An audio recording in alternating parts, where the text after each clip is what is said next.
Minsan natin ito yung mga kalikot, meron tayong gagawin.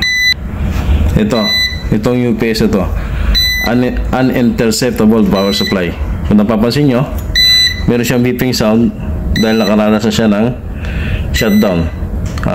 Walang supply ba? Nag-trip off yung LCB. Nagkaganto na siya. Ganun talaga UPS pag nakaranas ng shutdown. So, tanggalin natin itong beeping sound na to. Para matanggal natin yung beeping sound na yung mga likot, kailangan natin itong baklasin. Hanapin natin yung may screwan, tapos tanggalin na natin.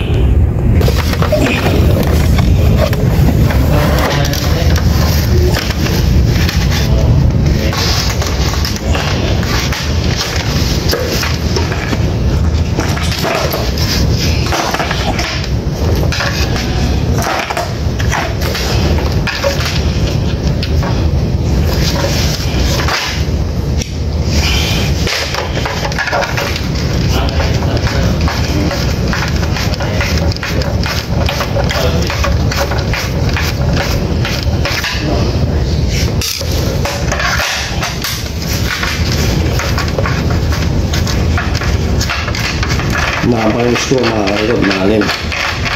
Kaya natin gumamit ng mahaba yung screwdriver.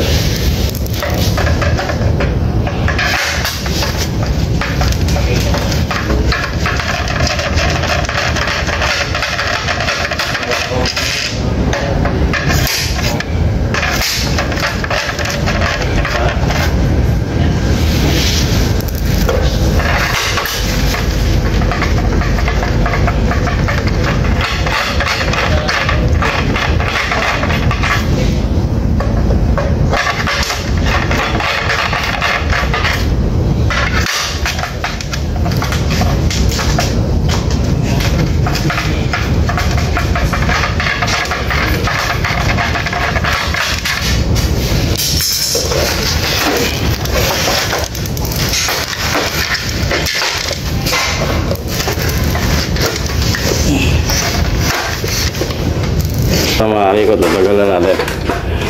Hanapin natin ito. Yun. Hanapin natin ngayon yung speaker. Yung maingay na tumutunog. So, kailangan lang natin i-disconnect yun mga kalikot. Kasi okay lang naman yung kahit wala. Hindi ma-apekto yung UPS natin. So, ito yun. Remove natin yung mga kalikot. Tapos balik natin. Okay.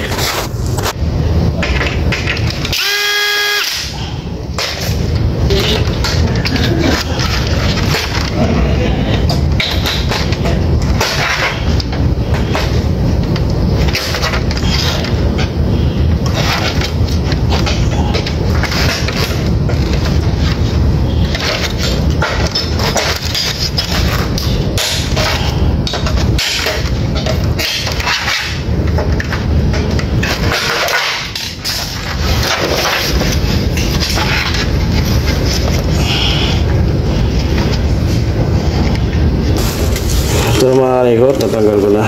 Disconnect lang natin to. Itong buzzer na to. Tapos yun, okay na.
Ano mga kalikot, tatagalan natin itong buzzer na ito.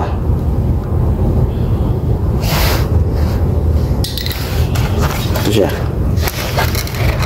Yan. Buzzer. Okay, tapos ibalik na natin. Sige.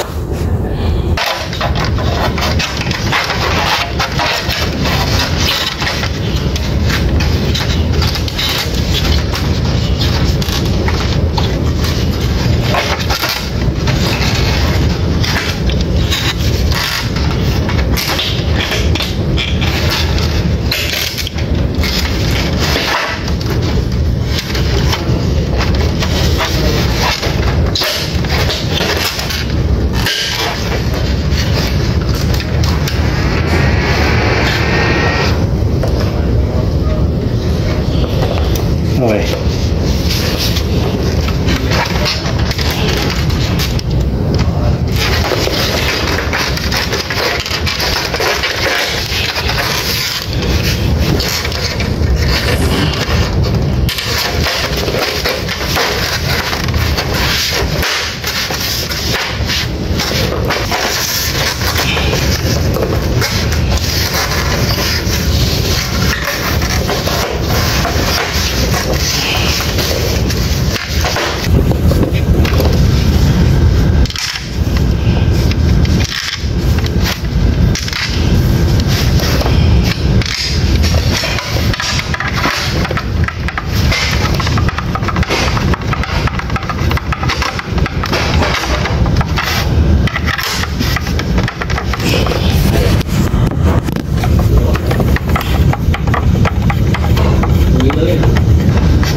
Kapit na natin ito makalikot. Testingin na natin doon. Let's go. Okay, testingin na natin ito makalikot.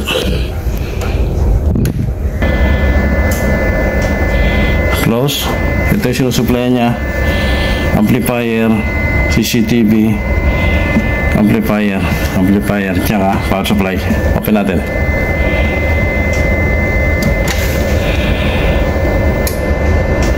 Okay. Open na siya mga kalikot. So wala na yung beeping sound niya. Nasolusyon na natin yung beeping sound niya.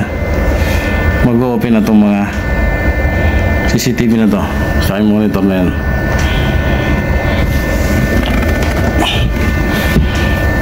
Ito, open na yan. Okay na yan. Okay na yan. Gumagana yung CCTV natin. Wala na yung beeping sound niya. Okay na. Solusyonan natin mga kalikot. Tapos okay na lahat. Gumagana yung CCTV. Okay na lahat mga kalikot. Hanggang sa susunod mga kalikot. Salamat.